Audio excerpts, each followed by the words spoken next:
The Local Show, sponsored by Victory in Motion, home of knee repair, not knee replacement, on News Radio 570 WSYR, on 106.9 FM, and live everywhere on the iHeartRadio app. The Local Show features in-depth conversation with business owners, employees, and influential business leaders throughout Central New York, exploring their successes, challenges, and reasons for doing business right here in our growing community.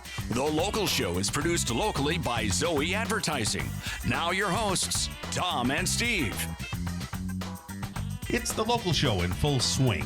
We're entering the dog days of summer. Steve? Oh, love it, Tom. I love it. I get uptight. Someone this last week was talking about the fair. I'm like, I don't want to talk about the fair. That countdown. Because that just basically means it's over. Yeah. But it isn't. It really isn't.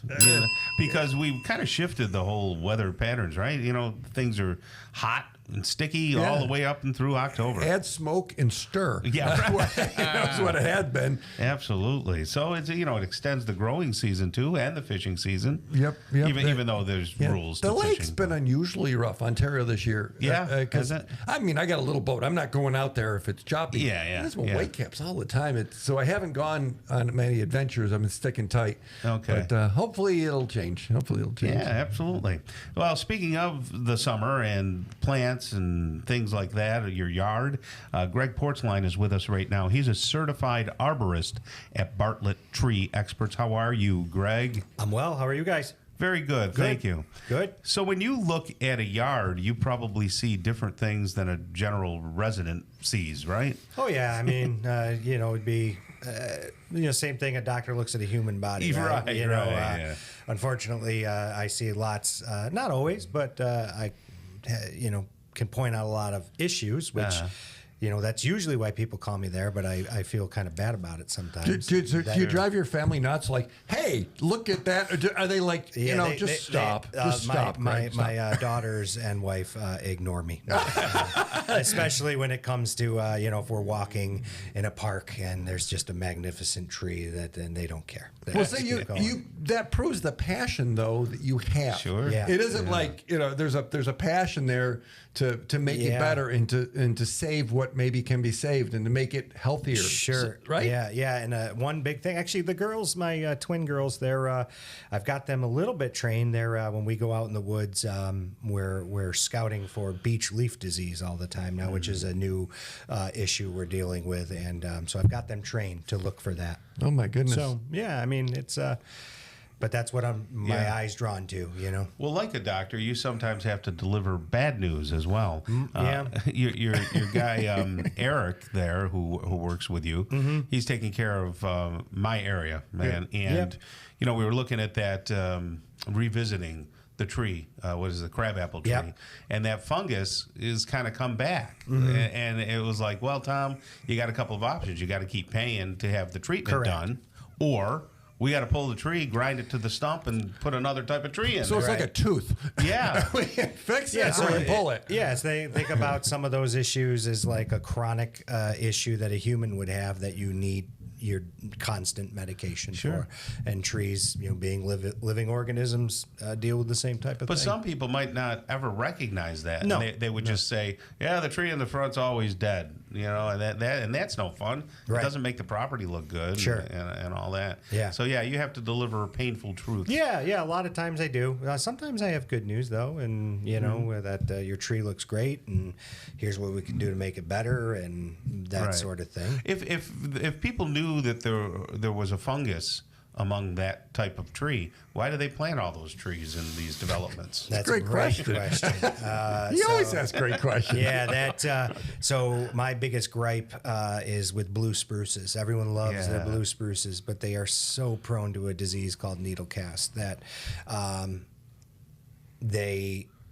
people just like them, and they're a commodity like anything else. If people are buying, they're producing. So, the nurseries and the growers, they don't really have any vested interest in the beyond, right? Yeah, That's where we come in. And when, you get a tree and 10 years down the line, you're like, man, it used to look so good, and now it looks terrible. I call those Christmas trees, am I right? Well, some of them are, Okay, so what happens, because when we had our house, Tom, we had some pine trees. I called. I'm not sure what we put in. I call everything a pine tree. Yeah. But at the bottom, they started to get funky. And brown. Yeah. Is that what you're talking about, or was it something else? So no. Well, without seeing it, but if it was a blue spruce or a spruce in general, it likely had needle cast, which is a fungal infection that causes death from the bottom up, inside out, and it's super common, and we see it every day. So can you help? Or? We can, yeah. The trick is to get out in front of it as best you can. Treat proactively. Once a tree is kind of far down the line of infection, it is harder to bring it back, but not impossible. I see. And now tell us the funky stuff about insects. Because there's these invasive species that come around. What's new and exciting? Yeah, there's everyone is pretty much, well, not everyone, but most people know about emerald ash borer. That's been around for years and years now, and there's not really any living ash trees left in central New York. And it just affects the ash trees. Correct. Yes, and we treat thousands and thousands of ash trees. And those are the ones we see when we drive along the throughway. Dead. That are just like seas of dead trees, and it looks like there was a fire. I mean, it almost looks like they, but they're sitting in water. So you're, and that's why you see so many. I mean, central New York is we're a drained swampland for the most part. Okay, and that is a lowland species along your riverbeds, your lake fronts. It's very, very common tree, and the throughway 481 all goes through lowlands, and that's a very common tree. So they're dying 50 years from now. That'll just be a swamp without the trees. No, there's always a succession of something else. So now you'll get your we may get a resurgence of ash trees if some things go well that they're working on to curb the borer. But you'll get your red maples, your swamp white oaks that they'll take its place. Trees are opportunists. There's an open space, something is going to grow. Right. So other than the ash borer, what else is out there? So the big one we're starting to see and deal with is Beech Leaf Disease. It's a nematode, which is a microscopic worm that is from Asia that is going to destroy the American beech population, which is going to be horrible when it happens. And then we're starting to see spotted lanternfly, which a lot of people who travel to Pennsylvania and New Jersey have heard or seen. More of a nuisance pest, kind of gross. They come in mass and fly all over the place. We have them in pockets in East Syracuse, but nothing crazy yet. They're just full of good news. Yeah. So when all of you arborists get together and talk about all these things, what are the solutions? Aren't there solutions? So Beech Leaf Disease is ever evolving. Right now, there are treatment options, and we just wrapped up some treatments for some beautiful a copper beech in Oswego and another beech on the Lake Ontario in Oswego.